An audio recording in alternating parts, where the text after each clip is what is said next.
So, just for a moment, imagine that you're a young girl in a village, faced with a simple, natural part of life, your periods.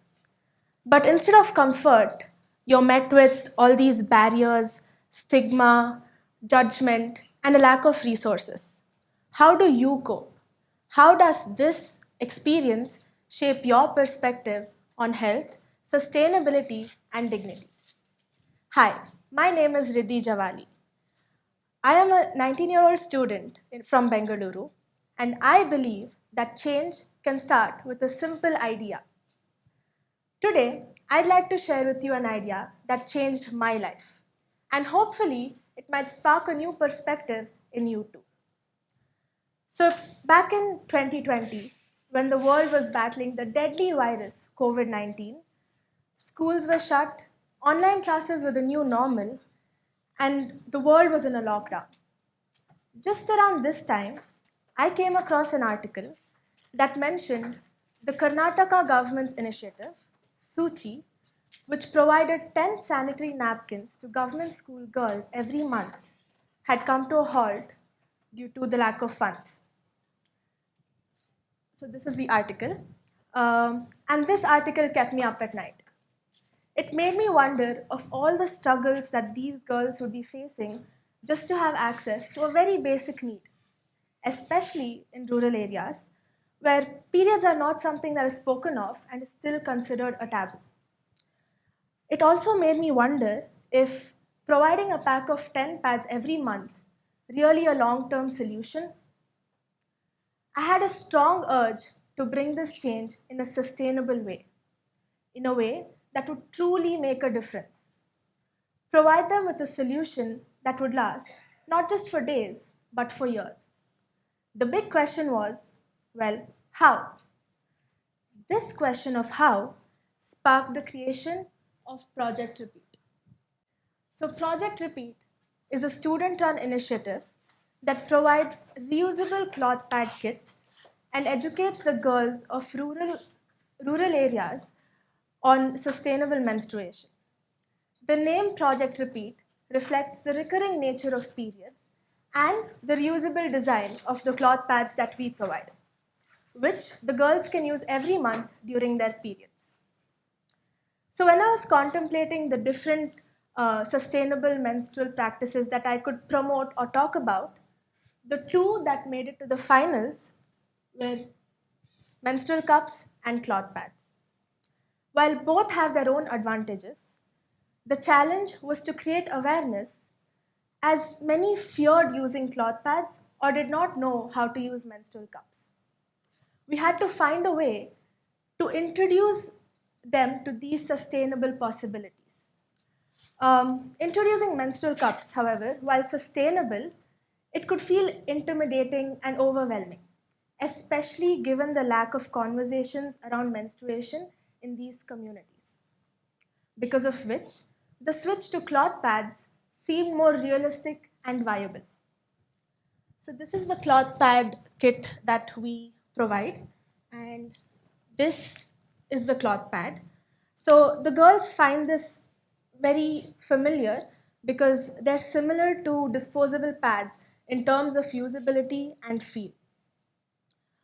Cloth pads also has numerous other advantages, such as these are completely chemical free and hygienic, which makes it a healthier choice for her body. Each pad can be used for up to 3 to 4 years with a single investment, whereas disposable pads requires nearly 15,000. It costs 15,000 for the same 3 to 4 years. India generates around 1,13,000 tons of menstrual waste every year. And 98% of this waste end up in landfills or water bodies. However, switching to sustainable options will allow you to carry, store, wash, and reuse the cloth pads using this leak-proof pouch. It is also estimated that around 23 million students drop out of school due to the lack of menstrual hygiene management facilities in schools. This number can be reduced drastically by switching to sustainable methods.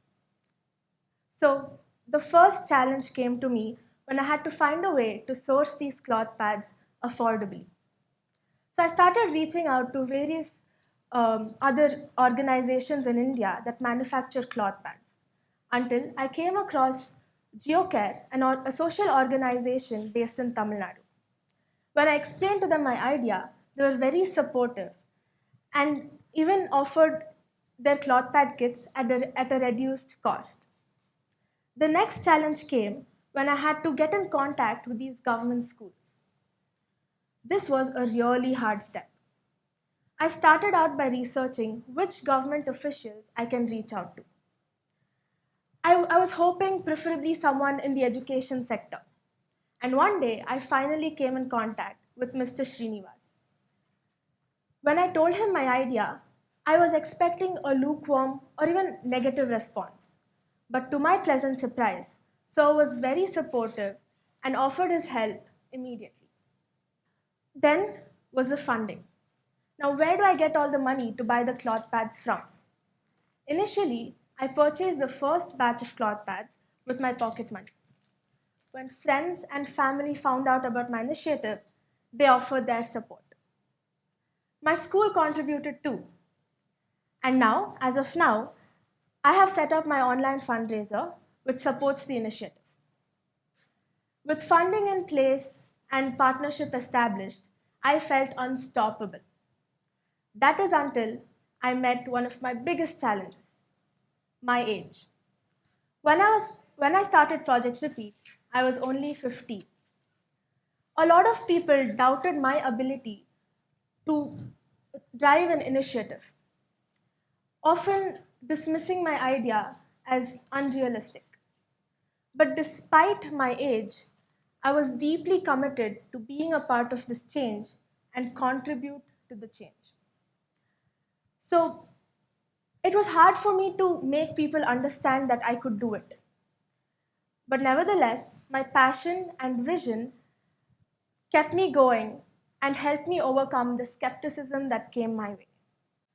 On 21st July 2021, the first government school that I visited was Government High School Harohalli of Bengaluru South District in Karnataka. Because this was during COVID, we were all masked up and I couldn't bring a lot of people with me. So it was just me, my parents, who were huge pillars of support throughout. So as I was entering the school, I was filled with mixed emotions. I couldn't believe that my idea, the change that I wanted to bring, was so close to being fulfilled. I felt a wave of nervousness wash over me. This was a very new experience for me. I was going to meet children who were almost the same age as I was. Girls who had a completely different perspective on menstruation compared to girls living in cities. These girls grew up in an environment where saying the word period was not something they were comfortable of. How was a 15-year-old me going to change this mindset?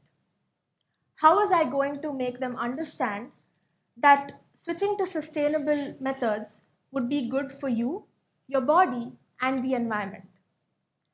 How was I going to break the barriers around periods? Wait, how was I even going to break into the conversation about periods? I wanted every session with these girls to be a conversation. So I started by sitting down with them and sharing my experiences about periods. Initially, I could sense the hesitance, but eventually they started opening up and sharing with me their stories. Then we spoke about what is sustainability, what is sustainable menstruation, how is it good for us. I showed them how to use a cloth pad and finally distributed the cloth pad kits. The level of satisfaction that I felt after visiting the first school was like no other. My conversation with these girls gave me some astonishing insights. These girls were using disposable pads that are widely used, but they were unaware of the effects that it had on their health and the planet. These girls were clueless on sanitary disposal. They often burnt buried, flushed, or even threw the used pad out in the open. Some girls even revealed the jugaad of using a single pad for longer duration, hence using fewer number of pads for each cycle. They did this to cut costs and because buying disposable pads would be very heavy on their pocket. This made me realize how important it was for me to bring this change in a sustainable way. After that, every Saturday was reserved for visiting schools, educating the girls on sustainable menstruation by forming a bond with them. When I started Project Repeat, I held a few assumptions, but all these changed after each school visit.